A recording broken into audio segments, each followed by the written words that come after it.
నమస్తే. ఇక ఇయాల తెల్లారుజాము నుంచి లేచిన దగ్గర నుంచి వెళ్ళి కూడా ప్రజలంతా కూడా సున్నాల్ని లెక్క పెడతా ఉన్నారు. ఒకట్లు, 2, పదులు, 10, 100, వందలు 1000 అయినా కూడా ఆ సున్నాలు ఏం అర్థం కాని పరిస్థితి ఉన్నది. ఈ సున్నాల ముచ్చటేంది, కథ ఏంది అనుకుంటా ఉన్నారా? ఇక మంత్రి పొంగులేటి శ్రీనివాసరెడ్డి ఇంట్లో నిన్న సోదాలు జరిగినాయి. ఈడీ సోదాలు సీదా కేంద్రం నుంచి వచ్చినాయి. కేంద్రం నుంచి వచ్చి మరి ఇదేదో బీజేపీ ప్రభుత్వం పంపించిందా లేకపోతే ఇంకోళ్ళు పంపించిరా కాదు. గతంలో ఓ 4 నెలల క్రితమే వీళ్ళు అక్కడికి వెళ్ళి వాచీలు, ఖరీదైనటువంటి వాచీలు, ఒక్కొక్క వాచి ₹1,00,000 మేము పెట్టి 200 వాచీలు, మేము పెట్టేది ₹200 వాచీలు. అది ఒక్కోసారి నడుతుంది నడవదు. ₹1,00,00,000 వాచీలు.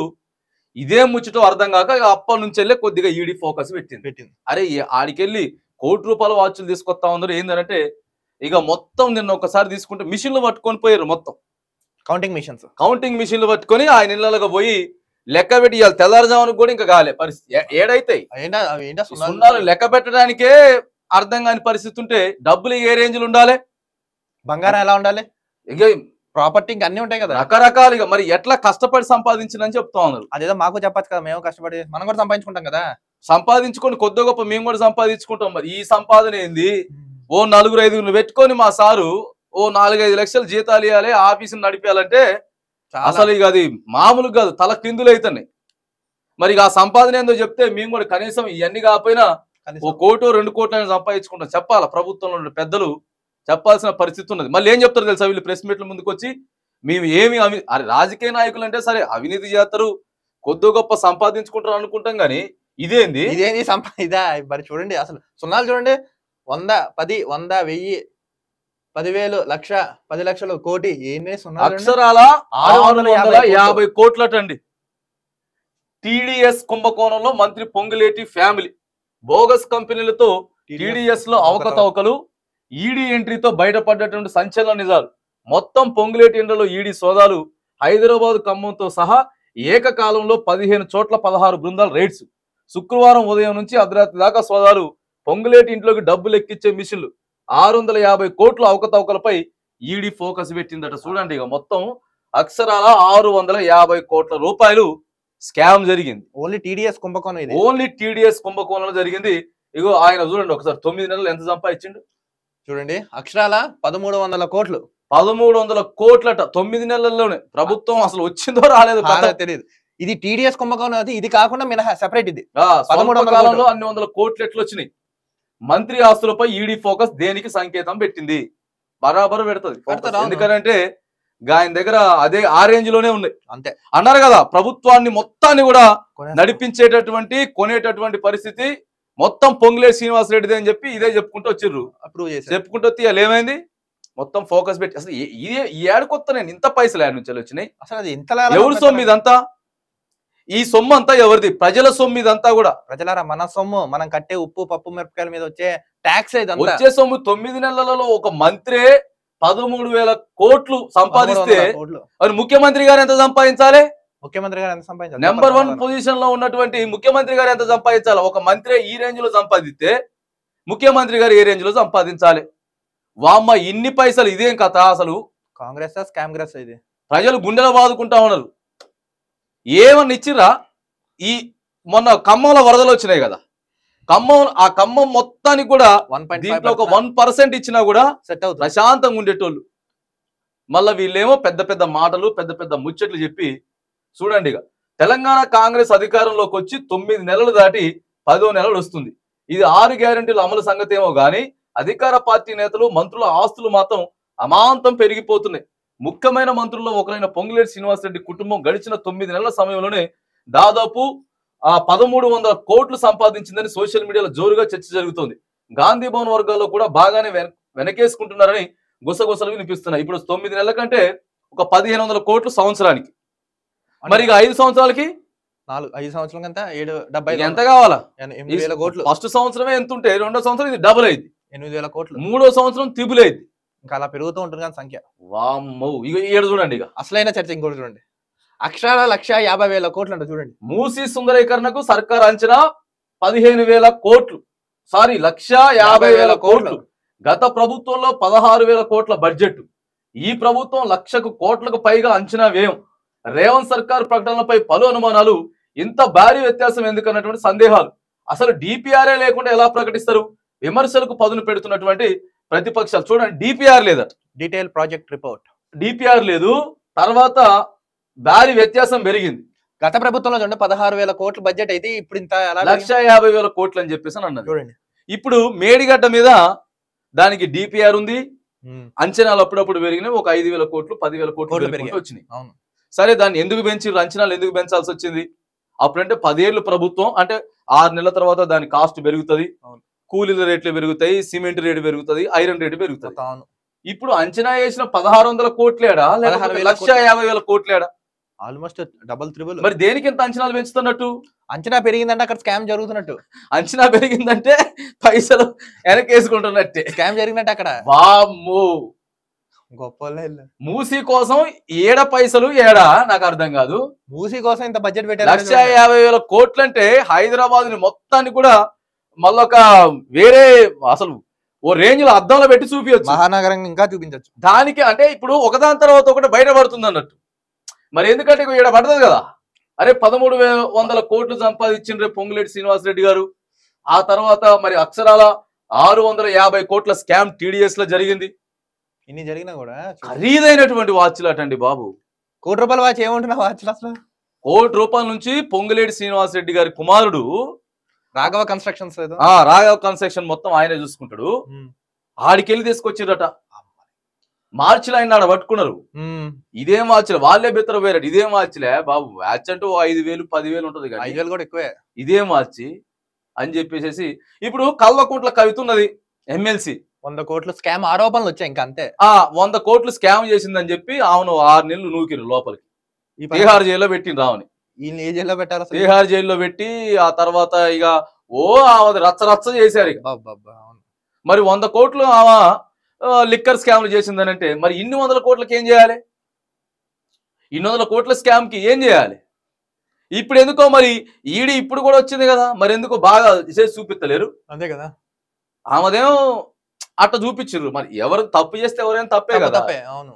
ఇంకా చూడండి, ఇంకా ఉన్నాయి సున్నాలు, బొచ్చడు సున్నాలు ఉన్నాయి. అసలు అక్షరాల 1,100 కోట్లు. మిగ ఆయన ఈ పేపర్ అయినా కొద్దిగా ఇది రాసింది కాబట్టి సరిపోయింది, కానీ కింద అన్ని కోట్లు ఇన్ని కోట్లు లే, అవి దాంట్లో రాసిండ్లే కానీ ఈ సున్నాలు అయితే కష్టమే. ఇక అది మా వల్ల కూడా చదువుడు, కానీ ఇక కొద్దిగా చదవడానికి ఇబ్బంది అవుతుంది అని చెప్పి ఆయన జర రాసుకొని వచ్చిండు. ఇదంతా అక్షరాల 1,100 కోట్లు. సివిల్ సప్లై శాఖలో అయిన స్కాము విలువ 1,100 కోట్లు. ఇది అయిందని చెప్పి ఎప్పటి నుంచో చెప్తున్నారు. సివిల్ సప్లైస్ లా ఈ సన్న బియ్యాన్ని, దొడ్డి బియ్యాన్ని మొత్తం దీంట్లో ఎవరు ఉంటారు అంటే ఆయన ఆ మంత్రి పేరు, ఆయన పేరు ఏంటిది, మన ఉత్తమ్ కుమార్ రెడ్డి. ఉత్తమ్ కుమార్ రెడ్డి గారు హస్తం ఉందని చెప్పి ఇందులో కూడా ఆరోపణలు వచ్చినాయి. మనీ లాండరింగ్ ద్వారా 750 కోట్లు. ఏం కోట్లు? అదనంగా ధరను పెంచడం ద్వారా 300 కోట్లు. అసలు లక్షలనే పదానే మర్చిపోయి. తెలంగాణ ప్రజలారా, సమాజం ఒకసారి చూడాలి మీరంతా కూడా. ఈ సున్నాలు, ఈ డబ్బులు, ఈ మిషన్లు పెట్టి లెక్క పెట్టుడు, ఒకళ్ళ దగ్గరే ఇద్దరి దగ్గరే తెలంగాణ సంపద మొత్తం పోతే ఇంకా ఎట్లా? ఇది ప్రజల డబ్బు, మనం కట్టే ట్యాక్సే. ఇగో ఈ రకంగా వీళ్ళు మరి వెనకేసుకుంటా ఉన్నారు. అంటే మరి 10 సంవత్సరాల అధికారం లేకపోతే రెడీగా ఉన్నారా ఎట్లా? వీళ్ళు ఎప్పుడు అధికారం వస్తే అప్పుడు పైసలు దండుకుందామని, మొత్తం దండుకుందామని సిద్ధంగా ఉన్నట్టే ఉంది. ఇలా ఉంటే పేదరికం ఎలా నిర్మూలన అవుతుంది చెప్పండి? ఇంకెక్కడ పేదరికం నిర్మూలన అవుతుంది? ధరలు పెరగవు, ట్యాక్సులు కట్టేస్తా గవర్నమెంట్ కి భారం పడదు. భారం ఎప్పుడైతే పడదో ధరలు పెరగవు, ధరలు ఎప్పుడైతే పెరగవో సామాన్యుడు ఊపిరి పీల్చుకుంటాడు. మహిళలారా, ఈ డబ్బులు మొత్తం బయటకు వస్తే ఈ 5 సంవత్సరాలు ప్రతి నెల 2,500 రూపాయలు మీకు సజావు ఇవ్వచ్చు, ఇంకెక్కువ ఇవ్వచ్చు. మంచిగా 2,500 మీకు ఇవ్వచ్చు. ఈ ముసలోళ్ళకి, తర్వాత ఇక వికలాంగులకి, వీళ్ళందరికీ కూడా 4,000 రూపాయలు పెన్షన్ ఇవ్వచ్చు. హెల్త్ ఎడ్యుకేషన్ మీద బాగా పెట్టచ్చు. అసలు విద్యా వైద్యమే తెలంగాణలో ఒక 4-5 సంవత్సరాలు ఫ్రీగా చేయొచ్చు ఈ పైసలన్నీ పెడితే. అన్ని డబ్బులు అసలు చూడండి. ఏడేంది 70 అక్షరాల 77,500 కోట్లు. ఈ 10 నెలల్లో రేవంత్ సర్కార్ చేసిన అప్పులు, సెక్యూరిటీ బాండ్లు అమ్ముతూ ప్రతి నెల 1,000 కోట్ల అప్పు. ఆర్బీఐ నుంచి పెద్ద ఎత్తున రుణం, కార్పొరేషన్లకు ఇష్టారీతిన గ్యారంటీలు. అంటే ఇప్పుడు చూడండి, అంటే అప్పు చేసింది కదా ప్రభుత్వం, 77,500 కోట్ల రూపాయలు అప్పు చేసింది. అప్పు చేసింది అని అంటే తెలంగాణలో ఉన్నటువంటి ప్రతి ఒక్కళ్ళ మీద కూడా సగటున ఆ క్యాలిక్యులేషన్ ప్రకారం అప్పు పడ్డట్టు 5,10,000 అప్పు ఉంది. రైట్. ఇప్పుడు అప్పు తీసుకొచ్చినాం కాబట్టి పైసలు, మరి ఇవన్నీ ఆడి మరిగా ఈ డబ్బులు ఎక్కడి నుంచి? ఇప్పుడు ఈ అప్పు తెచ్చిన పైసలే గీ అప్పు తీసుకొచ్చిన పైసలే ఈ 13,100 కోట్లు. అప్పు తీసుకొచ్చిన డబ్బులే ఇగో అక్షరాల 650 కోట్లు. ఈ డబ్బులన్నీ అప్పు తీసుకొచ్చినాయే. ఈ మూసీ రివర్ ఫ్రంట్ కి పెట్టేటి కూడా అప్పు తీసుకొచ్చినాయే. ఆయన సంపాదించుకున్నాడు, ఆయన డబ్బులు ఎందుకు చూపిస్తున్నారని అనుకునేటోళ్ళు ఉత్తదే. ఇగో చూడండి, ఈ 9 నెలల్లో ఎన్ని అప్పులు పట్టుకొచ్చారో చూడండి. 77,000. వీళ్ళే చెప్పారు కదా గత సర్కార్ అప్పులు చేస్తున్నారు, మరి వీళ్ళు చేసింది ఏంటి? మరి అదే కదా, అసలు గత సర్కారు వాళ్ళు మొత్తం కలిసి 2 లక్షల కోట్లు చేశారు 10 సంవత్సరాలు. వీళ్ళు చూడండి, సంవత్సరం కూడా అవ్వలేదు అప్పుడు ఇంత 70 ఆల్రెడీ 100 లక్ష కోట్లకు దగ్గర పడ్డది. సంవత్సరానికే 1 లక్ష కోట్లకు దగ్గర పడ్డది. ఏంది పరిస్థితి చెప్పుర్రిగా.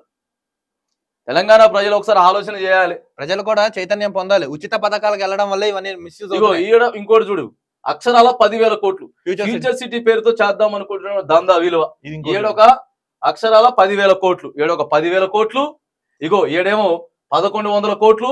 అంటే ఈ అప్పు తెచ్చిన పైసలన్నీ కూడా ఇగో ఈ రకంగా, అంటే ఒక ప్రాజెక్ట్ సెలెక్ట్ చేసుకోవాలి అంతే. ఏదో ఒకటి కడతామని చెప్పి ప్రాజెక్ట్ సెలెక్ట్ చేసుకోవాలా, కార్పొరేషన్ పేరు మీద తేవాలా, ఆ కార్పొరేషన్ పేరు మీద అప్పులు తేవాలి. మన బాండ్లు, మన భూములు, సెక్యూరిటీ వేలం వేయడం, ఇవన్నీ కూడా పెట్టాలి, పైసలు తీసుకురావాలి. అర్థమవుతుంది కదా. తెలంగాణ ప్రజలు ఒకసారి అర్థం చేసుకోండి. అప్పులు పెడతారు, తీసుకొచ్చి మీ మూసిని ప్రక్షాళన చేస్తాం, ఆ తర్వాత ఫార్మాసిటీని కడతాం, ఈ కట్టినామని చెప్పి ఆడ అంచనా వ్యయం బేభత్సంగా పెట్టడం, దానికి కొద్దో గొప్ప ఖర్చు పెట్టడం, ఆ పైసలు మొత్తం దండుకోవడం. అబ్బా ఏముందయ్యా, క్విట్ ప్రోటోకాల్ అంటారు దీన్ని. ఇదేంది బాగా మామూలుగా లేదు ఇది. తెలియదు. అసలు రాజకీయ నాయకుడు సేవ చేసేవాడికి జీతం ఎందుకు అసలు చెప్పండి. అసలు ఫస్ట్ ప్రజలారా మీరే ఆలోచించారు. ఇక్కడ మామూలు టాలెంట్ లేదు. టాలెంట్ కదా అసలు. ఇది ఎలాంటి కొండలు పెట్టి భగవాన్ ఎత్తుకుపోయినట్టుంది స్కామ్ ఇది. ఒక్కొక్కరి దగ్గర చూడు ఎంత స్కామ్. ఇంత అంటే ఇప్పుడు అప్పులు తీసుకురావడంలో మాత్రానికి చాలా టాలెంటెడ్ ఉన్నారు కాంగ్రెస్ ప్రభుత్వం. దాన్ని ఎట్లా ఖర్చు పెట్టాలనేది, ఎట్లా చూపించాలనేది టాలెంటెడ్ ఉన్నారు. అవి మిగిలికున్నవి మాత్రానికి వెనక్కి వస్తున్నారు. కానీ ఇక్కడ సిటీ ఉంది, సిటీ నుంచి వచ్చే ఫండ్ బాగా స్ట్రేట్ కి ఒక గుండెకాయ లాంటిది. ఆ డబ్బును ఏం చేస్తున్నారు? ఐఎన్పిఆర్ లో కుంభకోణం 90 కోట్లు. Information and public relations. Arrow advertising ఏజెన్సీకి భారీగా యాడ్స్, గుర్తింపు లేని సంస్థకు వర్క్ ఆర్డర్లు, ప్రభుత్వం పెట్టల అండదండలు. ఇక చూడండి, గుర్తింపే లేని యారో అడ్వర్టైజింగ్ ఏజెన్సీకి యాడ్స్ ద్వారాగా ఒక 90 కోట్లు ఇది పెట్టిరట. అంటే ఇక ఎట్లా అయిపోయిందనంటే తెలంగాణ రాష్ట్రం పరిస్థితి ఇక అత్త సొమ్ము అల్లుడు దానం చేసినట్టు ఇక అంతే. అత్త సొమ్ము అల్లుడు దానం చేసినట్టు ఇష్టం వచ్చినట్టు వృధాగా ఖర్చు పెట్టాలి. ఖర్చు పెట్టేది మాత్రానికి రూపాయి అయితే అప్పు 10 రూపాయలు, దాని మీద చూపించేది 10 రూపాయలు, దాని మీద అప్పు తెచ్చేది 10 రూపాయలు, పెట్టేది రూపాయి, ఖర్చు పెట్టేది రూపాయి. వీళ్ళ వెనక 9 రూపాయలు వీళ్ళ వెనక పోతున్నాయి. ఇక ఇది ప్రస్తుతం నడుస్తా ఉంది. ఒకవేళ లేదనుకోండి, ఈ అప్పు తీసుకొచ్చిన దానికి గ్యారంటీలు, హామీలు అన్ని ఇవ్వచ్చు. కూడా ఇంత టాలెంటెడ్ గా, ఎంత తెలివిగా ముందుకు పోతా ఉన్నారు. డైవర్ట్ పాలిటిక్స్ కూడా తెలంగాణ రాష్ట్రంలో జరుగుతూ ఉన్నాయి. ఎంత డైవర్షన్ జరుగుతుందో ఇవన్నీ సాక్ష్యాలతో సహా ఇగో ఇక్కడ చూడండి. మొత్తం దినపత్రిక మొత్తం రాసుకొని వచ్చింది. ఇదేదో మనం ఊహించుకొని అంకెలగాడి చెప్తలేమండి.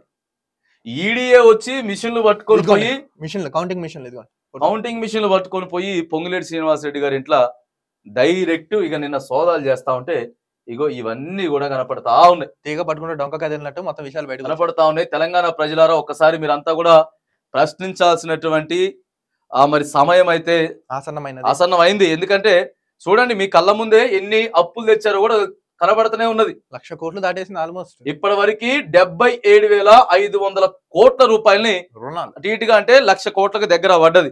అయిపోతున్నది 9 నెలల్లోనే. ఇక దానికో 10,000, దీనికో 5,000, దానికో 15,000 అని చెప్పి ఖర్చు పెడుతున్నామని చెప్తున్నారు తప్ప మరి ఎంత ఖర్చు పెట్టారు, ఏం ఖర్చు పెట్టారు అర్థం కాని పరిస్థితులు ఉంది. ఈ సున్నాలు చూస్తే గుండెలు పగిలిపోతాయి.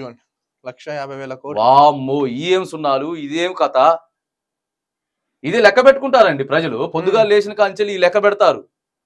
తెలుసుకోవాలా, ప్రతి ఒక్క తెలంగాణలో ఉన్నటువంటి ప్రతి ఒక్కరు తెలుసుకోవాలనేటువంటి పరిస్థితి ఉన్నది. ఏం జరుగుతుంది, మనకి ఎన్నికల కంటే ముందు ఏం చెప్పారు, అధికారంలోకి వచ్చిన తర్వాత ఈ రేంజ్ లో ఉంటదండి.